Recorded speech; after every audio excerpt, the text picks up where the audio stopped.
welcome back to the channel. We are here with the results of Summoner Duels Ranked.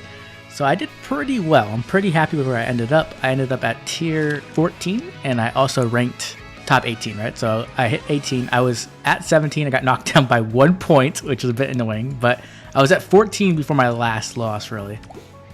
Overall, the team did really well. I made a lot of mistakes. I actually think I could have went further, but I made some big mistakes, especially in my first game. I was really nervous and I just got rolled, so that didn't go great. If you want to know more about my team, I already made a video on the strategy and how the team works. Definitely go check that out if you haven't seen it yet.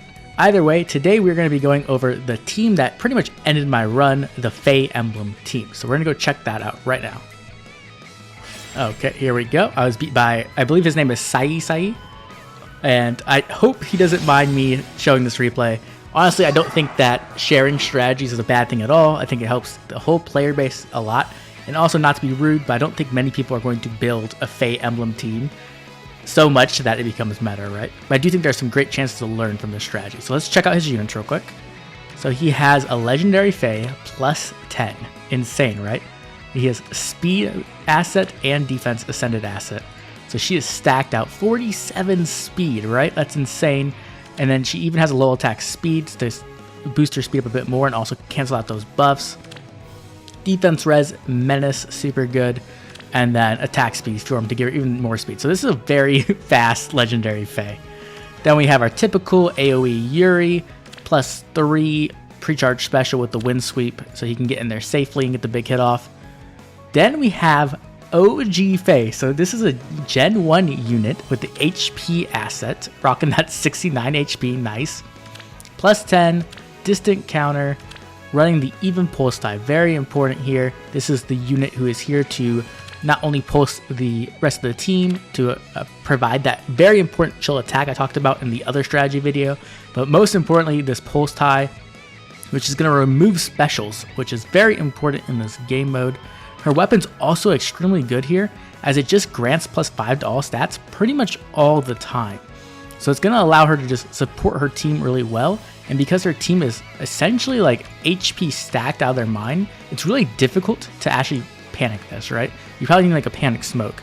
Technically, if you stack enough HP, you can definitely like sudden panic it, but like you're not going to hit Fae with 69 HP or Winter Fae with 66 HP very easily. Next, we have A-Tree plus 0. I don't understand this build, I'm going to be completely honest. They HP stacked the crap out of her, and I'm not sure why. I don't know if it was because this is the amount of HP you need to survive a Brave Hector hit, or what. I feel like you could just run a better build. I'm not sure, to be honest. Maybe it's to avoid panics. I don't know. Then we have, lastly, Winter Fae plus 10 as well. Distant counter, Dragon Wall, AR Far Save with a Steady Breath Glimmer. So very powerful. Running that Lantern Breath as well to get that guard effect. So this is Fae Emblem, and this team is scary. So let's go ahead and see what happens real quick. So I'm going to do my usual opening, and they're just going to bring Yuri in really quick. Then they have Fae to make sure that he doesn't get sniped by any ranged units. And this Fae is really hard to kill. Then they have, so it's pretty much just like the typical opening I'm doing here. And at this point, okay, so this is very important. So right here, I have two options. I either have Brave Alm go in and fight, or I have A-Tree go in and fight, right? And the reason why I did this, because there is the option to just not do anything, right? That's completely an option. The reason why I did this is because Alm could not deal with this Fae. He could not kill her because of this stupid life unending miracle heal. He couldn't kill her. And so what I immediately realized is that this team is super bulky and I can't deal with them. So the thing I was thinking at the moment was like, okay, I need to chip Fae right now, get her low enough so that A-Tree can kill her the next turn. So that way I can deal with the rest of the team. Because if this legendary Fae is running into my team, I'm gonna die. There's just no way for me to deal with this. Alm dies to her.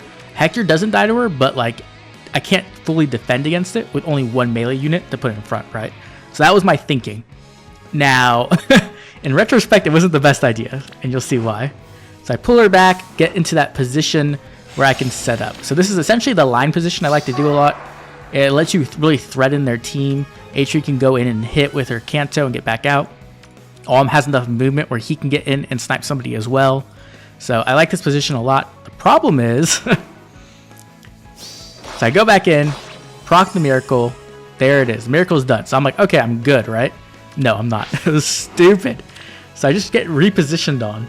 And Fae just is in my face now.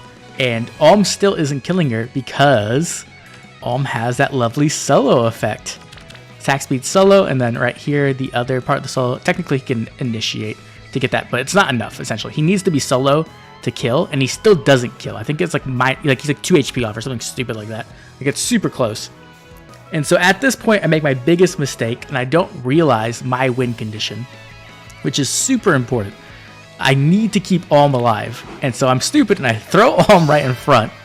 And the reason why I did that was because I did the math, and Alm survives against Winter Fae. He doesn't die. So I'm like, okay, I will let Alm take a hit, and then I can have Duo Dagger come and weaken Fae and kill her. Like, we can get rid of her. Like, not that big of a deal. But I didn't think about the fact that Yuri would just come in and hit Alm just to do the damage. And because of Wind Sweep, Hector wouldn't deal with him. So what that does is it just leaves me in a very, very vulnerable place. So I dance up A-Tree, but Alm's dead. Second Alm is dead, this match just becomes extremely more difficult. You can see that without the buffs, Duo Dagger just does not do much, to be honest. She's actually not that strong if she's not buffed up. So other than that first turn when you're using her duo skill, where she's extremely strong, you really need Azura to dance in such a way that she's getting hit by the buffs. So ideally you want her to be in a formation like over here where this tree is, so that she could get buffed up, and then she could go in and fight, because I feel like she could have handled Fae then possibly. Even though there is a low attack and speed, so maybe not. But either way, my 2 threats are at 1 HP, essentially. And so now I'm just in a terrible position. And I kill her, big deal, right? Because now, how do I deal with the rest of the team? Because the real threat was Brave Alm, and they knew that. That's why they immediately sent her in, because they knew if she killed Brave Alm, that the rest of the team could get through. Because Brave Alm just annihilates this Fae, destroys A-Tree, destroys Yuri, destroys the whole team except for that legendary Fae. And so they were very intelligent and quickly noticed what they needed to do to win. And I did not see it because I don't know what I was thinking at the time, to be honest. I was just horrified by legendary Fae. So they're just going to set up here, and I get the dance off, but I really can't do much. So they're just going to stall out the turn, and then on the next turn, they're just going to set up right. So now they are set up where they are threatening me. So I shove Azura out the way because I know that Hector can fight Fae. He won't die. But I did the math, and Azura dies by 1 HP. Literally 1 HP she dies. It's so annoying. If she could just tank the hit, it would have been so much better.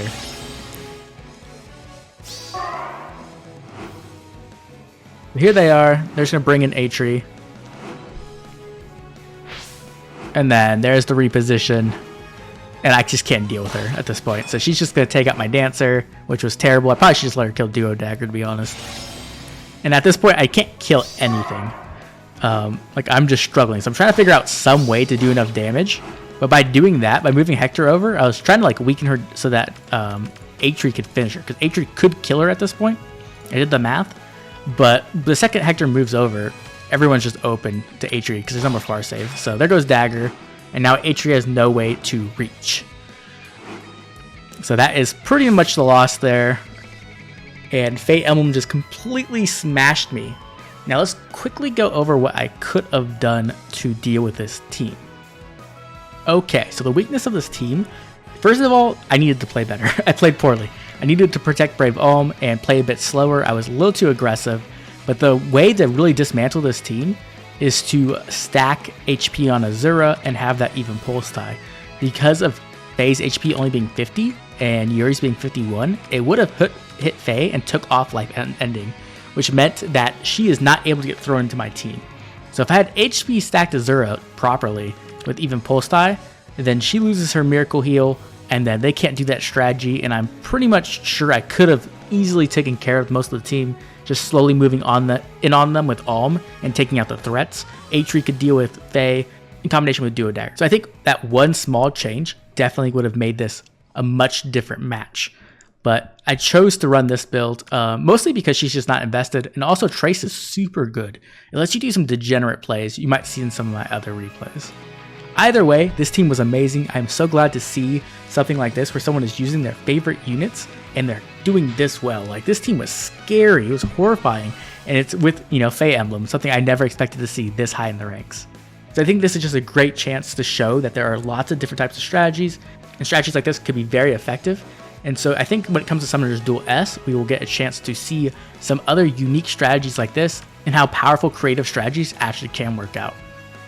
If you enjoyed the video, please drop a like and subscribe. Also drop a comment telling me what you think of this strategy. What do you think of Fae Emblem destroying me so efficiently and so powerfully? And what other kind of strategies do you think can make a big impact on the meta of Summoner's Duels? The next video is going to premiere a really cool beast team, so look forward to it. I'll catch everyone later with more Fire Emblem Heroes. See you then. Bye.